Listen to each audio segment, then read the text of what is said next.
The Vanguard, Whispers of the Orisha. The afternoon sun cast long shadows across Zenith City Park. For the first time in weeks, Silas felt a sense of calm. Walking beside Falomi, the city's noise faded into a gentle hum. Her laughter was a melody he was quickly coming to cherish. "It's nice, isn't it?" he said. "Just quiet." Falomi smiled, her eyes reflecting the clear blue sky. "It is, but quiet is a luxury we rarely get to keep." As if her words were a prophecy, a deafening crack of thunder echoed from a cloudless sky. A bolt of jagged, black lightning tore through the air, slamming into the park's central bronze statue of the city's founder. The monument exploded, sending shrapnel and dust flying in all directions. Panic erupted. People screamed and scattered as a figure descended from the sky, hovering where the statue once stood.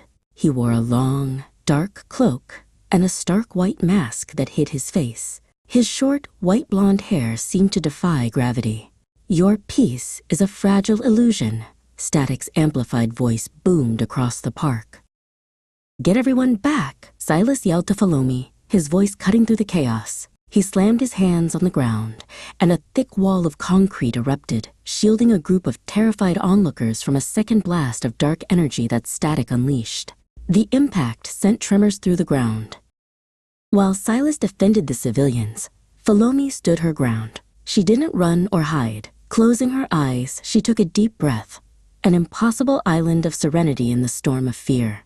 A low hum of energy began to emanate from her, unnoticed by the frantic crowd.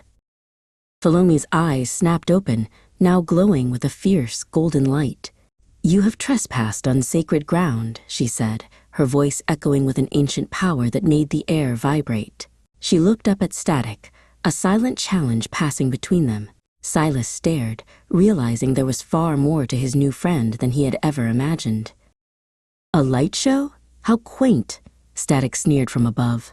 He dismissed her and aimed a cruel, precise beam of dark energy toward a public bus where frightened citizens were taking cover. "Let's see your hero protect them all," he snarled at Silas.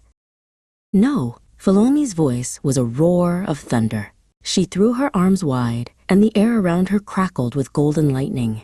From the swirling energy, a colossal, spectral warrior materialized, a being of pure storm and light, wielding a giant double-headed axe.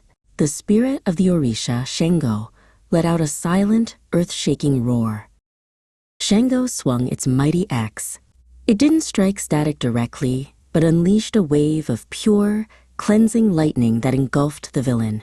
The dark energy around Static dissolved, and he let out a choked cry as he was thrown from the sky, crashing into the street below, disabled and smoking. The great spirit faded, leaving a stunned silence in its wake. "Falomi, what was that?" Silas asked, his voice barely a whisper, filled with awe. She looked at him, a weary but determined smile on her face. "That was a whisper from my ancestors," she said. "A whisper of the Orisha." He reached out and took her hand. "Well," Silas said, squeezing it gently, "I'm glad you're on our side." The fight was over, but their journey was just beginning.